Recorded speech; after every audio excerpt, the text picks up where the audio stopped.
Hey everyone, let's just dive right into this. Welcome to today's Explainer, where we are going to fundamentally change how you view the very air you breathe. Seriously, my goal here is to take some incredibly complex atmospheric chemistry and make it totally understandable.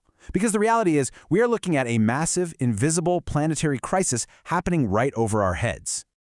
Picture this for a second. You wake up, you check the weather app on your phone, and you see a nice, safe, green air quality number.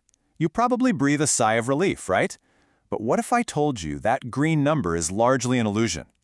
Think about what happens when the sky, on a massive planetary scale, actually loses its ability to clean itself. That local, seemingly safe reading you're looking at is actually masking a much larger, invisible inundation that's lurking right above us. So here is our roadmap for today. We are going to uncover that invisible global burden, look at a really staggering 52x oxidant mismatch, decode something called the new PPC index, explore the terrifying wildfire smoke multiplier, and finally lay out a concrete roadmap to atmospheric restoration. Let's get into it. Starting with Section 1, the invisible global burden, and why we need to move past the illusion of local safety. Look, while your local smog levels might seem perfectly fine according to standard health limits, we are completely ignoring the atmosphere's total capacity. Just think about this number, 74 parts per million. This is the catastrophic aggregate global pollutant burden. It's literally the invisible elephant in the room. By basically treating the sky like an infinite dumping ground for decades, we've accumulated a 74 ppm burden that the planet is now desperately trying to process. So you might be wondering, how does the atmosphere actually clean itself in the first place? Well, meet the hydroxyl radical, or OH for short. This is the atmosphere's natural cleaning agent. But here's the catch. It has a fleeting lifespan of just 1 to 2 seconds.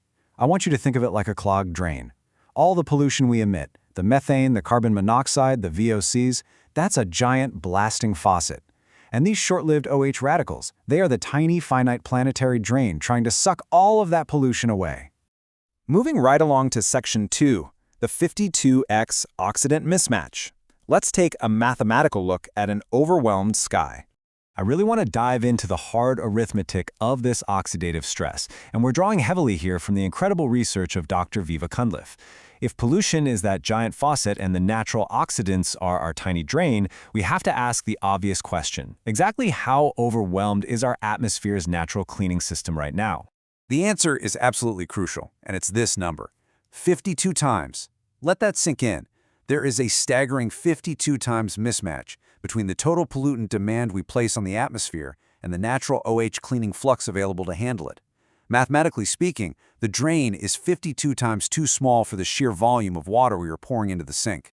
This massive pollutant demand completely dwarfs that tiny natural OH flux. And look, even if we give the atmosphere the ultimate benefit of the doubt and include all the other adjunct oxidants out there, like ozone and hydrogen peroxide, we are still facing a severe 19 times deficit.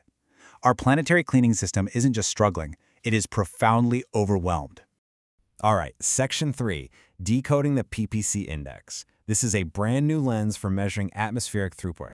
PPC stands for Pollution Processing Capacity, and honestly, it's a brilliant new way to manage this crisis. It translates all this incredibly complex chemistry into a clear, actionable two-part metric. On one hand, you have PPCR, which is local relative inundation.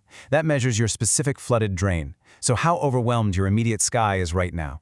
On the other hand, you have PPCG, the global scaled context. That maps your exact local burden directly onto that massive 74 ppm planetary crisis we talked about. It completely bridges the gap between what you breathe locally in your neighborhood and our global oxidative stress. And the best part is that this translates into a public-facing, color-coded system that anyone can understand. Normal, which is green, means the local pollution load equals the local oxidant throughput. Everything is balanced. But watch how fast it scales. Once a local area hits a PPCR score between 10 and 50, it enters the red severe tier. That means governments must instantly trigger emergency health alerts and mitigation. And above a score of 50, that is the purple collapse tier, demanding immediate atmospheric restoration. It takes all that invisible math and turns it into a tangible, urgent policy trigger. Which brings us to Section 4, the wildfire smoke multiplier. We need to talk about how burning forests actively clog this drain. Nature has a pretty brutal way of complicating things, and we have to understand how wildfires impact this already overwhelmed system. Wildfire smoke is literally a devastating double whammy. Step 1, it massively increases the pollutant load, just dumping particulate matter and VOCs straight into the sky. But step 2 is the real killer. That thick smoke blocks the sunlight, and because those OH radicals absolutely need sunlight to form, the smoke physically shuts down the atmosphere's ability to produce its own cleaning oxidants. So it's turning up the faucet to max blast while actively plugging the drain. Because of this compounding effect, smoke can multiply local inundation by an order of magnitude or more. Heavy smoke can instantly multiply a local PPC index by 10 times. In extreme fire events, try up to 52 times. A city can go from a perfectly normal green tier straight into a purple collapse tier literally overnight, simply because the sky lost the sunlight required to clean itself. Finally, Section 5, Roadmap to Atmospheric Restoration. How do we actually align health and climate policy to fix this? So what's the solution? Based on an actual policy brief sent to the Prime Minister, we have a highly structured, actionable 12-month implementation roadmap. Governments need to deploy national PPC dashboards right away and tie our health alerts directly to those color-coded tiers. Crucially, they have to prioritize cutting methane and VOCs above all else, because those specific pollutants disproportionately strain the atmosphere's throughput. We also absolutely must strengthen our wildfire response and start aggressively funding oxidative restoration research. And this brings us to the ultimate core takeaway you should leave with today. Adopting the PPC index represents a totally necessary paradigm shift for our survival.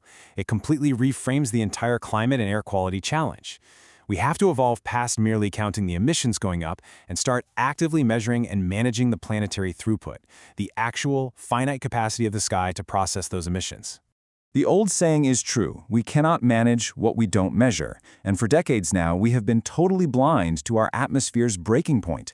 So I will leave you with this thought to chew on. If the sky's drain is truly 52 times too small for the pollution we are pouring into it right now, are we finally ready to change the math and start unclogging it?